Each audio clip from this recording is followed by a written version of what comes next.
Okay, so the first time you click on the URL, which we give you, you see this web application, and then you want to click on Run. This triangle here, and then choose this model option. Okay, so when you press play, it's a dynamic system. Here's the sun, and here's the Earth going around the system, and it's simulating the forces of gravity that controls the motion of the Earth around the sun.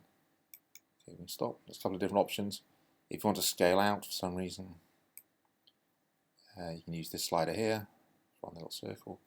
So we'll just change the video. What's useful for us is we click on velocity, which gives you the velocity of the Earth, and it's also useful to have the path. So we click on then it just draws a little path out. And if I want, I can do fast forward, and see in this configuration it's actually it maps out a little circle. Well, little circle or ellipse.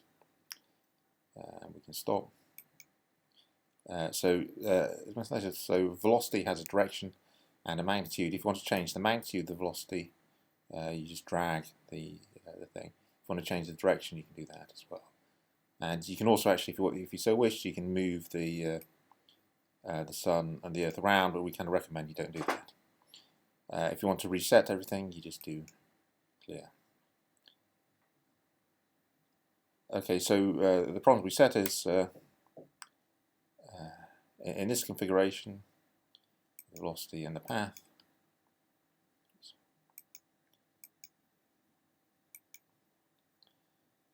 The Earth goes around in a kind of elliptical, almost circular orbit around the sun.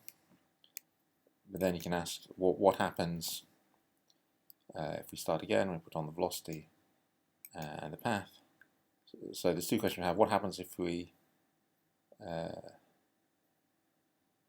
make the mass of the star half as much as the mass of our sun?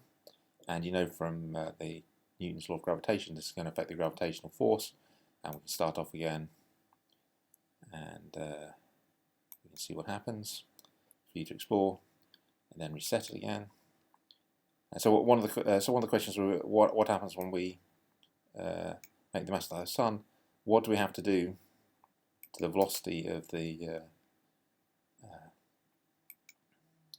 planet to get a stable orbit? And a stable orbit just means it's going around an ellipse. The planet's going around the sun. And similarly, if we double the mass of the sun, we're increasing the mass of gravity. We can set it off. Let's reset it, and it changes the orbit, so it's no longer simple circles. It's no longer a simple ellipse. Set it again. Take off the graph. Okay. And so we want to double the mass of the sun. So what can you do with this velocity? And you want to kind of adjust this thing, either make it bigger or smaller, and to try and get this to be a stable orbit around, instead of because the Earth can either fly off or it can crash into the sun. You'll see different options. And then we want you to make a little film, either by a screencast, the facilities we gave you, or just take a little mobile film of what you did, the parameters to the velocity to get a stable orbit.